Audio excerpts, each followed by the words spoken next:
Hello అండి, మార్కెట్లో ఎక్కడ చూసినా మామిడికాయలే కనిపిస్తున్నాయి కదా. ఇంకా మనకు ఆవకాయ పచ్చడిది పెట్టుకొని తినేంత వరకు మామిడికాయ క్రేవింగ్స్ తగ్గవు కదా.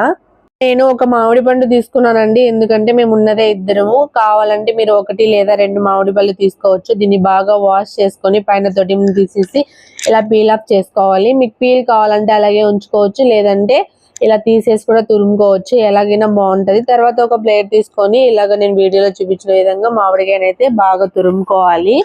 తర్వాత ఒక ప్లేట్ మొత్తంలో అయితే రెడీ అంతా పీల్ ఆఫ్ చేసుకున్న తర్వాత మనం దీనికోసం ఒక పౌడర్ తయారు చేసుకోవాలి. ప్యాన్ పెట్టేసుకొని ఒక టేబుల్ స్పూన్ ఆవాలు, ఒక టేబుల్ స్పూన్ మెంతులు వేసుకొని దోరగా వేయించుకోవాలండి. దోరగా వేయించుకొని దీన్ని మిక్సీకి అయితే వేసుకోవాలి, మెత్తగా గ్రైండ్ చేసుకోవాలి. ఒక 5 మినిట్స్ లేదా 4 మినిట్స్ వరకే దీన్ని వేయించాలి, లేకపోతే మాడిపోతుంది. బాగా గ్రైండ్ చేసుకున్న తర్వాత పక్కన పెట్టుకొని ఒక బౌల్ తీసుకొని మనం పీల్ చేసుకున్న ఈ మామిడికాయ తురుమును గిన్నెలోకి వేసుకొని తగినంత ఉప్పు, తగినంత కారం, అంటే మీరు ఎన్ని మామిడికాయలు తీసుకున్నారో దాన్ని బట్టి మీరు వేసుకోవడం జరుగుతుందండి. సో ఇక్కడ మనం గ్రైండ్ చేసిన మెంతులు అండ్ ఆవాల పొడి కూడా వేసేసుకొని ఒక కొంచెం తగినంత సాల్ట్ అదే పసుపు అండి వేసుకొని బాగా మిక్స్ చేసుకోవాలి. ఇలా నేను చూపించిన విధంగా బాగా కలపండి అటు ఇటు. తర్వాత మనం దీనికోసం పోపు పెట్టుకోవాలండి.